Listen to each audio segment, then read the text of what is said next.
Hayatta köp nerseni gördüm, lek yürümedim birinin yolundan. Hiç kendime inanmadım, lek yaşamadım hepsiz ayıptar bulup. Korkmadım hiç kasa sebepsizden korktum ben bir dana perverdigardan yollarında götsün olu köp hatalara düş geldim ben.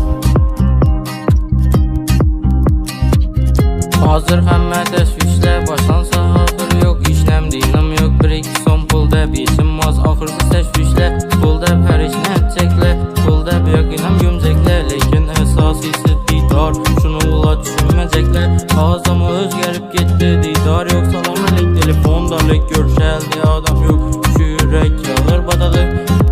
şunday zamandamız hayatını kızıgam kamadı yaşasak iman bilen yaşalı hakkında iki gözümüz özümüz yine şükür eteli duygan köp bu dünyadan dostman deb aldığanam biz arman yakşılık etken dımdım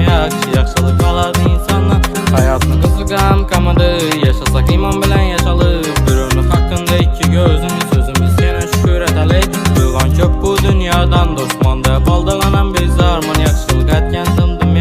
yakşılık kaladı insandan Kol deb aldandı bu yar yetişimde gitmeyin yardım yüzüne doğrudan yoldan bar indi kalsıla oylatsar bozulmasın sevgi koylanak behuda üçün getirme var kol bolsa boladı sen üçün bak pul sayında bolsun da aldama hiç kaça yetişimden yakınından kütme yardım ula senden ümit var bolsun amet bozuk hem işe yar hazırki zamanda bu mizahar yakşı görüşünmediğin ister yakşılık kalsın insanlar dünya işler yine sunu ula pul deb özek adamla yine her hil yalğalla senden atan ümidi bak kalğallan ki yalğan pul deb özek adamla yine her hil yalğalla senden atan ümidi bak kalğallan ki yalğan hayatını kızıgam kamadı yaşasak iman bilen yaşalı bir hakkında iki gözümüz özümüz yine şükür eteli duygan köp bu dünyadan dostman deb aldığanam biz arman yakşılık etken dımdım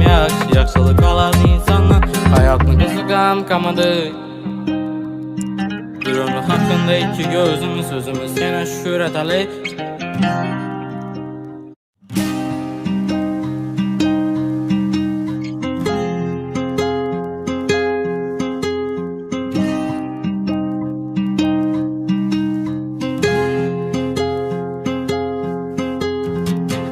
Hayatta köp nerseni gördüm, lek yürümedim birinin yolundan. Hiç kendime inanmadım, lek yaşamadım hepsiz ayıptar bulup.